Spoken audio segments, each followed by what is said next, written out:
Bueno, en esta clase de programación y programación uno vamos a trabajar con una técnica de resolución de problemas muy importante, fundamental para las ciencias de la computación. Hay ahora todo un concepto sobre el que se trabaja cuando se aprende ciencias de la computación que se llama pensamiento computacional. Y bueno, uno de los pilares sobre los que supuestamente se apoya esta forma de pensar, que bueno, habrá que ver si no es simplemente la misma forma que tenemos en la matemática o no, pero los invito a buscar sobre el tema. Pero es cierto que uno de los pilares de forma de pensamiento sobre los que se basa la ciencia de la computación es la identificación de patrones, poder resolver problemas identificando problemas similares y generando una solución uniforme o única para todos ellos, haciendo que varíe lo menor posible entre una solución y la otra. Entonces, hoy vamos a trabajar con patrones de diseño de programas. Vamos a centrarnos en algunos patrones simples para listas y vamos a ver que podemos resolver problemas mucho más complejos sobre listas que combinan un montón de situaciones que ustedes estuvieron viendo en la primera parte de la práctica 5 de manera muy sencilla si podemos manipular estos patrones que nos permiten, obviamente, como decía, resolver problemas más complejos. Vamos a ir por un ratito a hacer un breve repaso de la primera parte de la práctica 5. Les recomiendo fuertemente que aquellos que no la han resuelto todavía trabajen sobre la primera parte y pasen a esta clase recién cuando ya tengan la gran mayoría de los ejercicios resueltos, porque justamente esto es una segunda parte de la práctica y requerimos que hayan podido ya renegar, resolver, intentar pensar y entender los conceptos de la primera parte. Yo tengo acá, como ven ustedes, una solución de uno de los ejercicios de la práctica. Es el ejercicio número 12, ¿sí? Ahí está el diseño completo de la función. Bueno, seguramente ustedes ya lo han trabajado, lo han resuelto en consulta. La asignatura, la declaración de propósito que está textual del ejercicio, luego dos casos de prueba. Recuerden siempre que yo utilizo al menos uno con la lista vacía en funciones que procesan listas y luego una lista cualquiera ahí con números que pueden ser positivos, negativos, pero cuya paridad podemos determinar. Y luego la definición de la función, cada uno la habrá resuelto de una manera distinta. Yo quisiera que nos concentremos un poquito en esta forma. Hay muchas formas, por supuesto, equivalentes, pero que le demos una mirada. Por supuesto, recuerden que estoy asumiendo que ustedes ya han resuelto este ejercicio. Bien, nuestra función pares se ajusta perfectamente al patrón ese de diseño de funciones sobre listas que yo les había comentado.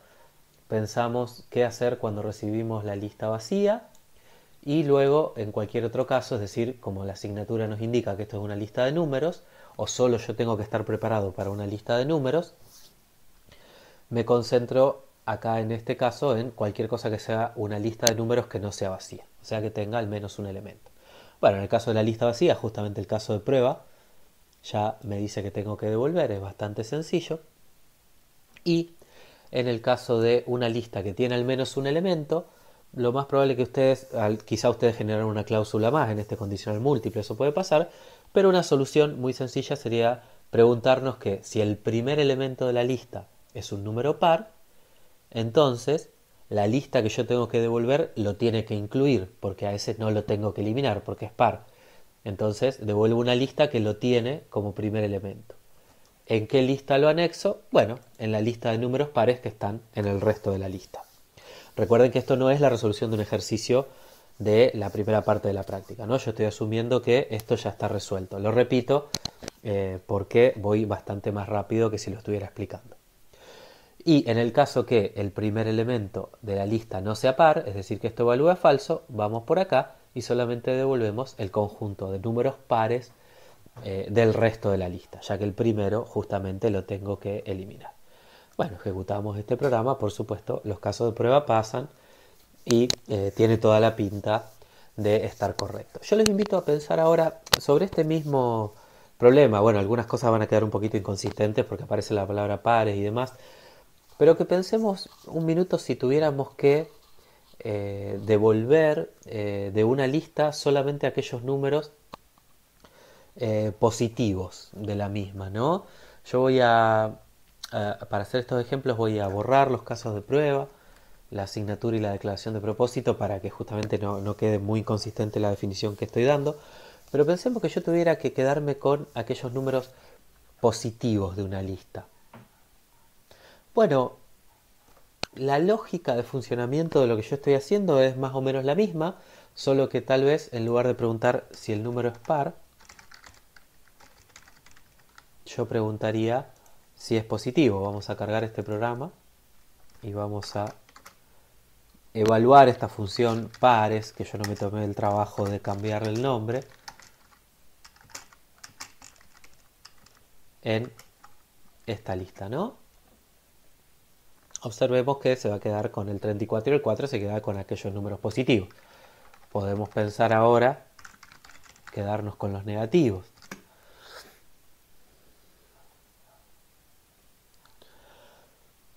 Tal vez puede ocurrir que algún predicado no venga predefinido en Racket, qué sé yo, podríamos pensar en quedarnos con aquellos números que son primos, es decir, que solo pueden ser divididos por uno y el mismo.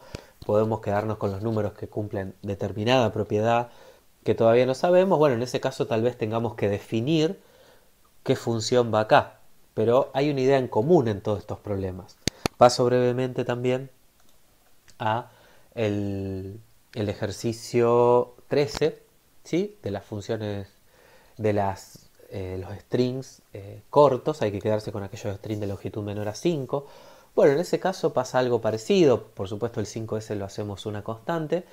Y acá ocurre una situación en la cual, bueno, ese predicado no viene predefinido en Racket, pero nosotros podemos definir un predicado, que yo le llamé corta, con un signito de pregunta, en el cual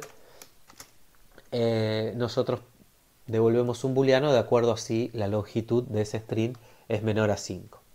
Bien, acá fíjense que ahora sí estamos resolviendo el problema que nos da el ejercicio. Da una lista de string, devolvemos una lista de string. Y acá hice algunos casos de prueba y no puse la definición, ¿no? Entonces yo digo, bueno, estoy otra vez ante la misma situación que en el tema de los números pares. O sea, solamente que en lugar de verificar si el número es par o no, yo debería verificar si el string tiene longitud menor a 5 o no. Entonces tal vez me veo tentado de venir, tomar esta definición tal cual está acá, la puedo pegar acá, y ahora sí, bueno, le voy a cambiar el nombre. Todos los lugares donde dice pares le voy a poner cortas. Y es tal cual la definición de la función anterior, ¿no?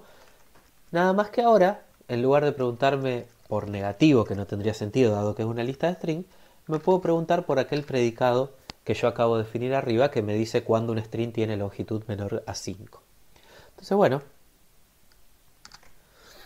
si yo ahora ejecuto este programa, pasa los casos de prueba y bueno, la definición es correcta.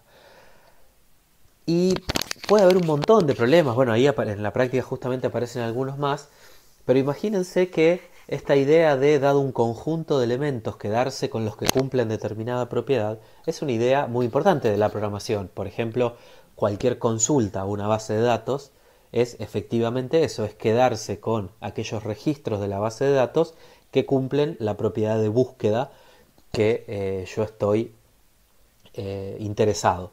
Habrá algunos lenguajes diferentes para generar consultas en base de datos, pero no es más que eso. Se imaginarán que prácticamente cualquier programa grande de un tamaño razonable opera con una base de datos. O sea que necesita justamente de un conjunto de datos quedarse con aquellos que cumplen una propiedad. Y nosotros no vamos a estar definiendo cada una de las consultas con una definición como esta, que al final sería prácticamente copiar y pegar de otra, pero cambiando dos cositas por ahí. Lo que tenemos que tratar de hacer es justamente, una vez identificado este patrón, abstraerlo en una función más general que yo la pueda utilizar para resolver cualquier tipo de problemas como este. Entonces vamos a volver un segundito al pizarrón. La idea entonces es que, dada una lista, vamos a usar abusar de la notación de conjuntos por un ratito, aunque recuerden que una lista no es un conjunto, porque en un conjunto no hay elementos repetidos o no tiene sentido poner elementos repetidos. De alguna manera, dado una lista con n elementos, el problema que estuvimos intentando resolver en los ejercicios 12, 13, en todos los problemas de la sección 2 de la primera parte, los podríamos pensar como quedarnos con el conjunto de los, vamos a decir, a sub n, tales que un cierto predicado aplicado a sub n es igual a verdadero. Acá hay un abuso de notación de conjuntos y todavía usando cierta notación de Racket. Pero esto, que tiene toda la pinta de una operación sobre conjuntos que incluso ustedes escriben regularmente en los cursos de álgebra, en cualquier curso de matemática, ¿no? El conjunto de todos los x en un determinado conjunto, tales que cierta propiedad se cumple. Bueno, eso es efectivamente lo que nosotros queremos hacer con las listas, no, como decía, no exactamente con conjuntos, pero esa es la idea clave.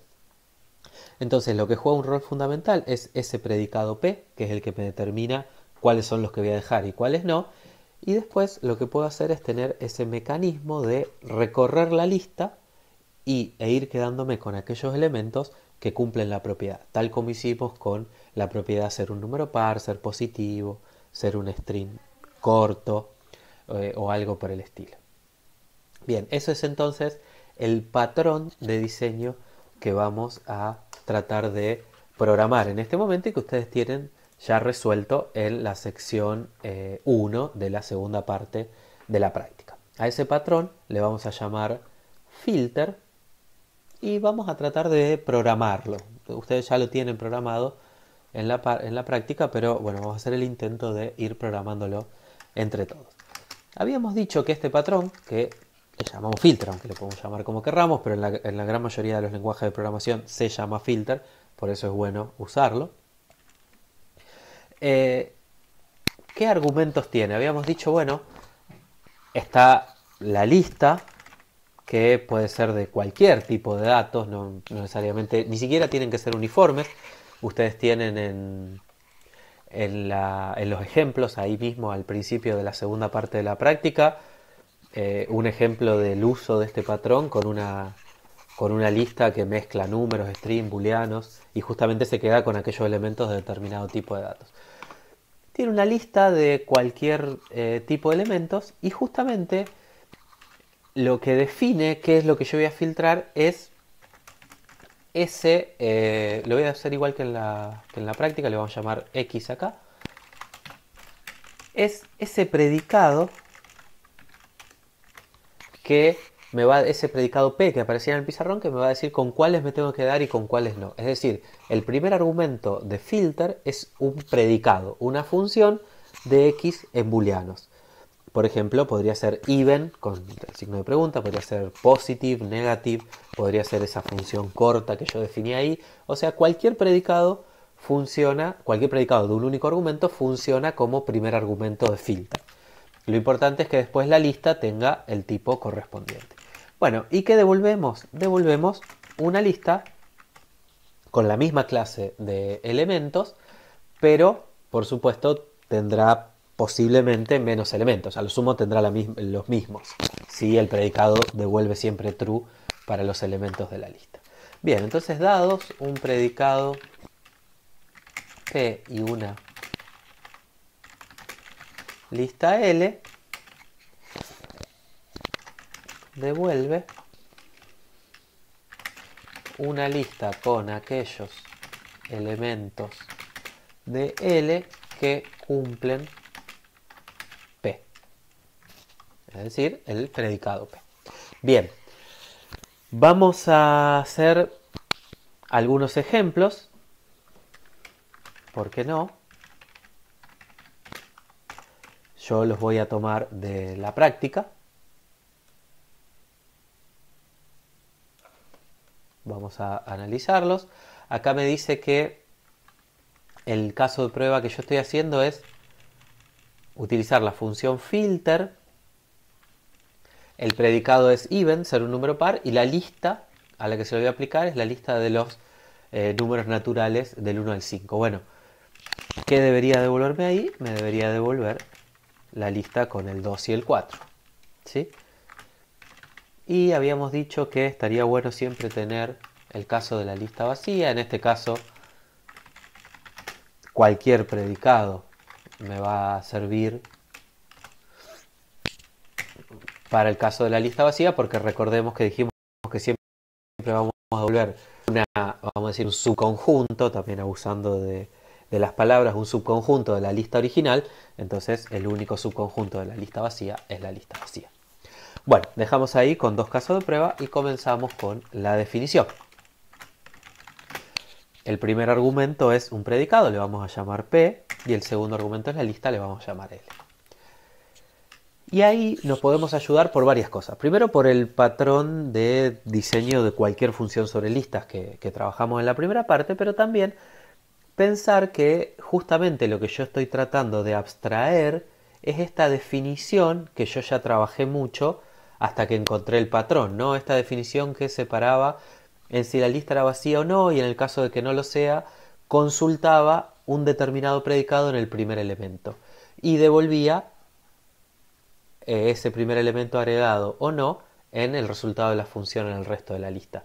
Si miramos, es prácticamente el mismo código, tanto en el caso de los pares, que bueno, ahí me quedo con el predicado negativo, y en el caso de las cadenas cortas que vimos ahí. Bueno, entonces justamente ese es el patrón que vamos a aplicar acá.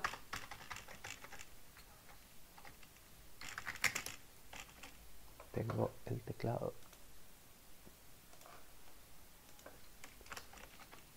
El patrón que vamos a aplicar acá. Entonces, si la lista es vacía, vamos a hacer algo. Y si no, hacemos otra cosa. Recordemos, y lo repito porque lo he visto mucho en los trabajos prácticos, a veces que ustedes intentan validar que si me da algo del tipo de datos correcto, yo hago algo, y si no es de ese tipo de datos, doy un error o algo por el estilo. Bueno, eso no es necesario si en la asignatura dice que lo que yo recibo es una lista. Recuerden que la asignatura es como un contrato que yo le ofrezco al usuario de mi programa y le digo, mira, lo que yo tengo que recibir como primer argumento es un predicado y lo que tengo que recibir como segundo argumento es una lista. Si vos no me das eso, no es responsabilidad mía, a menos que efectivamente el enunciado del problema, que en algunos casos de las primeras prácticas nosotros lo poníamos explícitamente, diga que hay que revisar que el tipo sea el correcto. Pero si no lo dice, yo puedo asumir que lo que viene ahí como argumento es una lista. Bueno, en el caso de la lista vacía, el caso de prueba me lo resuelve, y la intuición de lo que tenemos para resolver este problema ya es más que suficiente para también pensar en eso. Y lo que tenemos que hacer ahora es exactamente lo mismo que hicimos en todos los ejemplos anteriores. Es muy importante esta idea de decir, bueno, yo estoy identificando patrones, y acá viene incluso retomar el tema de la receta de diseño y los casos de prueba, ¿no? Primero lo resuelvo para algunas situaciones particulares y empiezo a notar que ese patrón existe y después vengo a programar el patrón. En general ese es el camino que nos lleva a buenos patrones de diseño, porque si no, ni siquiera sé qué tipo de problemas estoy resolviendo. Uno seguramente resolvió una vez, resolvió otro, logró identificar que había algo en común en todos ellos y recién ahí resuelve el problema más general. Bueno, habíamos dicho que esto había que preguntarse si un determinado predicado se cumplía. En este caso va a ser P y lo vamos a aplicar al primero de la lista. Si el primer elemento de la lista cumple con P, entonces lo que yo tengo que hacer es dejarlo en el resultado.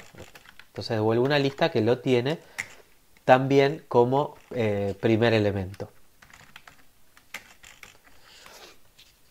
Y bueno, ¿y qué va al final de esa lista? Bueno, lo que va al final de esa lista es el resultado de filtrar todos los que cumplen con P en el resto de la lista. Es decir, me quedo con aquellos elementos que cumplen con P en el resto de la lista. La lógica de pensar este caso es muy similar a los de la práctica 1. Y en el caso que yo no tenga que dejar ese primer elemento, bueno, tengo que dejar todos los que cumplen con P en el resto de la lista. Y eso es filter P en el resto de la lista. Muy bien, entonces ahora sí, ya podríamos ejecutar el programa y ver cómo se comporta. Yo no lo voy a cargar nada más porque como Racket ya tiene definida su propia función filter, tendríamos un problema de nombres, así que simplemente vamos a pasar a ver cómo se usa. El ejercicio acá era, bueno, intentar definirlo nosotros mismos, pero a partir de ahora podemos usar el de la biblioteca de Racket. Entonces, bueno, si nosotros estuviéramos en una pestaña, para hacer eso, perdón, antes que me olvide, tenemos que cargar el lenguaje intermedio, ¿sí? Nosotros estábamos trabajando en principiante primero, luego principiante con abreviatura de listas, ahora vamos a cargar el intermedio y a partir de ahí eso incorpora todos estos patrones de programación que les estaba comentando. Entonces, bueno, si aplicáramos este predicado obtendríamos lo mismo que esperábamos antes. Podemos hacer un ejemplo más de uso.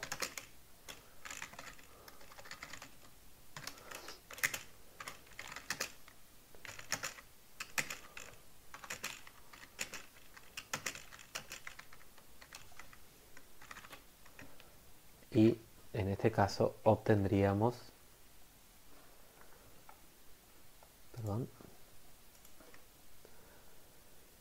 obtendríamos la lista con los números positivos de este ejemplo que yo di acá. Pensemos otra vez entonces ahora en el ejercicio 12 de la primera parte de la práctica. El ejercicio que había que devolver los números pares. E imaginemos que ya tuviéramos definido este patrón de programación, que ya lo hubiéramos conocido, que ya después de renegar con estos problemas de filtrar ciertos elementos, lo aprendimos, lo definimos o usamos el del lenguaje y estamos frente a este ejercicio. Bueno, entonces en ese caso acá simplemente lo que deberíamos hacer es encontrar cuál es el predicado adecuado para aplicar filter en la lista.